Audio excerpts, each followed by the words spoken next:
কেমন লাগলো?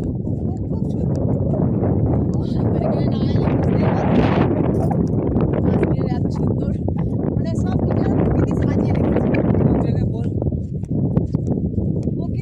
আমরা যে রাস্তায় উঠেছিলাম সেই রাস্তাতে নামছি না, আমরা একটু নর্মাল রাস্তাতে, যেখান থেকে ঘোড়া যাতায়াত করছে, যে ওখানে বজরঙ্গি ভাইজানের যেখানে শুটিং হয়েছিল সেখানে সেখানে বাবা দেখে যে সেখানে সেই শুটিংয়ের স্পট নিয়ে যাচ্ছে।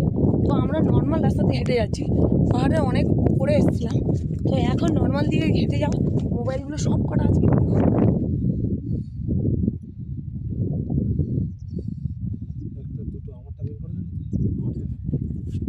ঠিক আছে। সবচেয়ে বড় কথা, যে সমস্ত মোবাইলে ভিডিও শ্যুট হচ্ছে সেই সমস্ত জায়গায় যদি আমরা ফেলে রেখে আসি তো মোবাইলটাও গেল, আর আমাদের যে তোমাদের জন্য আমরা যে এত বড় একটা ব্লগ করছি বা শর্ট করে তোমাদের সঙ্গে শেয়ার করছি সেটুকুনি ও নষ্ট হয়ে যাবে। সেই জন্য আমি অবশ্যই, দেখতে পাচ্ছ ভীষণ পরিমাণে ভালো।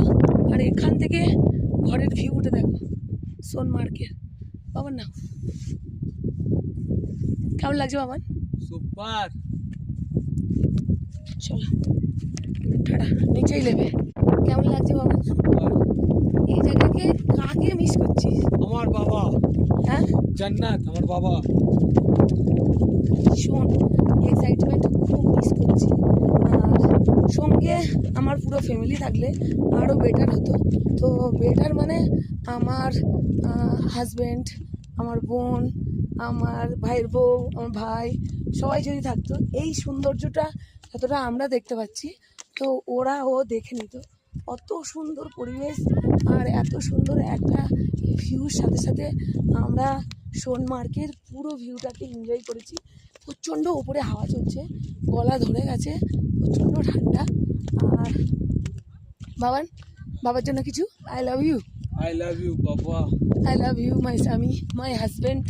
তো প্রচণ্ড পরিমাণে এক্সাইটমেন্ট। এখানে ছবিগুলো কত ভালো, জানি না কতটা দুঃখ পাচ্ছে বা আমাকে দেখে কতটা আনন্দ পাচ্ছে সেটা বলতে পারবো না। দুঃখ তো অবশ্যই পাচ্ছে যে আমি ঘুরছি।